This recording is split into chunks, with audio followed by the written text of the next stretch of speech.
Quand une de mes marques préférées dans l'univers audio lance de nouveaux écouteurs avec en plus de la réduction de bruit active à la clé, forcément, ça me donne envie de les tester. Bienvenue sur AliExpress pour le test des Earphone Air Pro SV. J'aime beaucoup leur nouveau dock de chargement qui laisse transparaître dans la petite fenêtre que vous avez ici les écouteurs. Il est bien sûr équipé d'une batterie intégrée qui permettra de recharger 3 fois les écouteurs avant de devoir recharger le dock lui-même avec le port USB-C que vous avez ici. Petit plus par rapport à la concurrence qui n'intègre pas forcément ce genre de technologie, on a de la recharge QI à l'intérieur, de la recharge sans fil. Regardez, hop, j'ai ma petite lumière qui s'est allumée là et là. Il y a eu pas mal de soins apportés aux écouteurs en matière de design. Alors déjà le dock, lorsque vous ouvrez le capot, bien sûr, ça lance l'appairage avec le smartphone si jamais vous l'avez déjà réalisé avant, et vous apercevrez ici que les écouteurs sont recouverts d'une petite barre en aluminium. Alors ça reste très léger. Le design est, comme vous pouvez le voir, très AirPodesque. On est exactement sur la même forme. Pour ce qui concerne le bourgeon qui va aller à l'intérieur de votre oreille, c'est vraiment exactement les mêmes cotes, les mêmes caractéristiques et donc les mêmes sensations. Même la barre dans l'absolu fait quasiment la même hauteur que celle des AirPods, elle est peut-être un tout petit peu plus longue. D'ailleurs, c'est sur cette barre que vous allez retrouver les micros chargés de capter le son de votre voix lors d'appels téléphoniques et de capter les bruits ambiants pour la réduction de bruit actif. Allez, je vous propose de faire le premier appairage sur mon OnePlus 8T. Hop, normalement il devrait être détecté assez rapidement. Ça y est, c'est fait. Ok, nickel, en codec audio HD AAC. Bon, pas de aptX disponible malheureusement. Si jamais je remets un des écouteurs à l'intérieur de son dock de chargement, il va se recharger pendant que le second continuera de diffuser de la musique. Les deux sont donc indépendants l'un de l'autre. Côté confort et tenue dans les oreilles, puisqu'on est sur des écouteurs type AirPod, on a une tenue qui est absolument parfaite. Un confort alors qui est quasi irréprochable. Ça va dépendre bien sûr si vous aimez ou si vous supportez le côté intra, les petits bourgeons que vous avez ici, alors qui pénètre très légèrement à l'intérieur du conduit auditif. Moi, je trouve pas ça particulièrement invasif. On est très bien avec ces écouteurs sur les oreilles. Ça tient impeccablement. Vous allez pouvoir faire du sport avec. Vous allez pouvoir transpirer. Vous allez pouvoir courir sous la pluie. Ils sont certifiés IPX5. Ils ont tout ce qu'il faut pour séduire. Et en plus, ils ne sont pas tout blancs comme les AirPods, vous allez enfin pouvoir avoir des écouteurs de couleur. Au niveau fonctionnel, ils sont presque au top, il leur manque le Play Pause en sortant les écouteurs des oreilles malheureusement, mais vous avez le Play Pause en appuyant alors 2 fois sur la partie supérieure de l'écouteur. Hop, je vais refaire Play.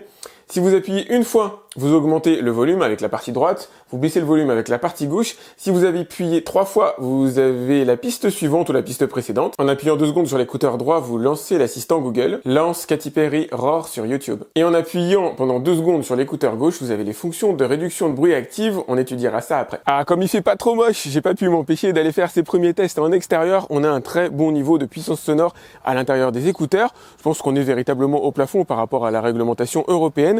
Et lorsque les écouteurs sont au minimum, il n'y a pas de souffle à l'intérieur. Ça, on va dire, c'est les basiques. Au niveau réduction de bruit actif, on fera un point un petit peu plus complet à l'intérieur de cette vidéo. Mais je peux d'ores et déjà vous dire que les bruits de route ont été intégralement gommés. Il y a des grondements classiques, comme on peut l'avoir à l'intérieur d'une ville. Ça, on ne les entend absolument plus. Je peux juste entendre les bruits les plus aigus. Et à l'heure actuelle, ça se traduit uniquement par les petits cris d'oiseaux. Niveau son, on a des diaphragmes de 10 mm à l'intérieur de ces écouteurs, conçus en laine. C'est assez étonnant. Et le son est franchement bon.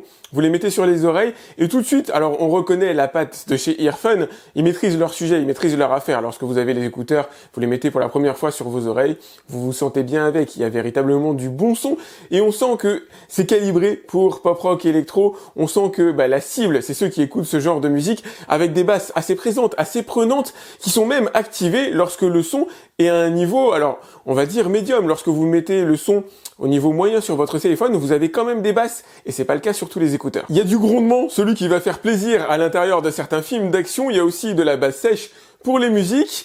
Il y a des médiums, les voix sont vraiment bien retranscrites. On peut dissocier et distinguer les voix de la musique d'ambiance à l'intérieur des écouteurs. C'est assez palpable. Niveau aigu, on n'est pas au sommet de ce qui peut se faire à l'heure actuelle dans le marché des écouteurs, mais c'est suffisant. Allez, je vous propose de faire un petit test de synchronisation entre l'image et le son. Concentrez-vous sur mes lèvres. Je suis instantanément tombé amoureux en les voyant et vous allez vite comprendre pourquoi leur design est absolument magnifique. Bienvenue sur AliExpress pour le test des enceintes signées Gravastar. C'est un ancien design... Ouais, nickel. Si jamais décalage il y a, il est quasiment imperceptible. C'est un petit peu moins bon dans les jeux vidéo, malheureusement. On peut sentir un léger décalage entre l'image et le son. On sent que voilà, YouTube améliore quand même la chose. Je peux pas vous montrer grand chose, mais paradoxalement, ça fonctionne très bien à l'intérieur des films. Là, pour le coup, j'utilise VLC. Il y a de vraies disparités entre les smartphones au niveau de la synchronisation. Là, j'ai testé avec mon Xiaomi Mi 10 et j'ai obtenu une synchronisation infiniment meilleure.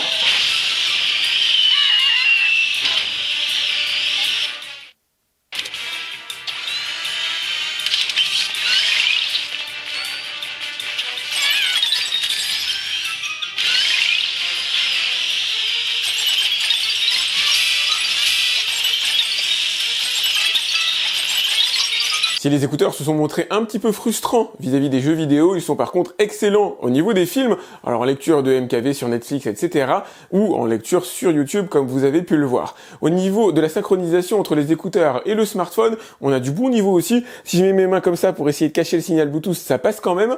Vous allez donc pouvoir utiliser, alors casque, capuche, ce que vous voulez, mettre le smartphone dans la poche arrière, le signal passera sans aucun problème, et même vous éloigner de la source, à l'intérieur de ma maison, ça passe sans souci. Côté autonomie, on est dans la bonne moyenne, puisque les écouteurs peuvent être utilisés pendant 6 heures non-stop, si vous n'utilisez pas la réduction de bruit active. Si jamais vous avez envie de vous plonger un petit peu plus dans le monde du silence, vous aurez 4h30 d'autonomie. Les écouteurs eux-mêmes se rechargent en à peu près 1 heure, le boîtier se charge en 2 heures. Oh là là, qu'est-ce que ça fait du bien d'activer la réduction de bruit sur les écouteurs. Il y a une promesse à 40 décibels. À mon avis, on doit pas être loin de ce que peut faire Apple avec ses AirPods Pro. C'est vraiment très palpable par rapport au mode normal où on entend tous les grondements de la route, les grondements aussi, alors du vent. Je suis en train de tester la dernière trottinette de chez Ninebot, et du coup j'ai mis les écouteurs pour vérifier la réduction de bruit, notamment par rapport au vent lorsqu'on circule à 25 km/h, et c'est bon, c'est clair, c'est bon, c'est vraiment très bon. Earphone progresse dans le domaine de la réduction de bruit. Ils peuvent pas tout gommer, exactement comme à la concurrence, je vous le dis à chaque vidéo, ils peuvent pas gommer les bruits aigus, les oiseaux par exemple que j'entendais tout à l'heure, enfin bref, les petits bruits comme ça. Vos collègues qui parlent, vous allez les entendre, mais tout ce qui est grave, tout ce qui est sourd, tout ce qui est grondement, tout ce qui est bruit de route, tout ce qui est bruit de train, tout ce qui est bruit, voilà, métro, RER, etc., fonction de l'endroit où vous habitez, ça va quand même être fortement atténué. C'est dans les avions, en règle générale, où la réduction de bruit est la plus palpable, mais au quotidien, comme ça fait du bien, ça fait vraiment du bien. Lorsque vous l'activez, normalement, c'est la première chose que vous devriez vous dire. Très bon matos, encore une fois, conçu par Earphone, des écouteurs qui ne sont pas une révolution, mais qui sont une évolution des précédentes générations, un agrégat de technologie embarquée, avec de la réduction de bruit actif qui fonctionne bien, qui n'est pas au niveau des plus haut de gamme du marché, mais par contre, le tarif est beaucoup plus contenu que ce qu'on peut avoir, notamment chez, par exemple, Apple avec les AirPods Pro. Je vous ai mis le lien directement dans la description pour aller voir combien ils coûtent. Vous allez voir, c'est le jour et la nuit, effectivement. Et pourtant, on a quand même du bon son dans les oreilles, on a une bonne autonomie, une synchro alors qui est inégale en fonction des smartphones, mais ça c'est plus lié aux smartphones, c'est pas véritablement lié aux écouteurs. La synchronisation entre mon smartphone Xiaomi Mi 10 et les différents écouteurs enceintes que je peux tester est très souvent bien meilleure que celle que je peux avoir avec mon OnePlus 8T. Allez savoir pourquoi, c'est peut-être les générations Bluetooth éventuellement. Si vous avez un avis d'ailleurs sur le sujet, n'hésitez pas à me le laisser dans les commentaires de la vidéo. Pensez aussi à la liker, c'est important pour moi, à vous abonner à ma chaîne si c'est pas déjà fait. J'ai beaucoup de tests en ce moment, j'en ai quasiment un par jour prévu dans les prochains jours. Donc voilà, une bonne raison pour vous abonner. Et moi je vous dis à demain pour un autre test sur AviExpress. Salut!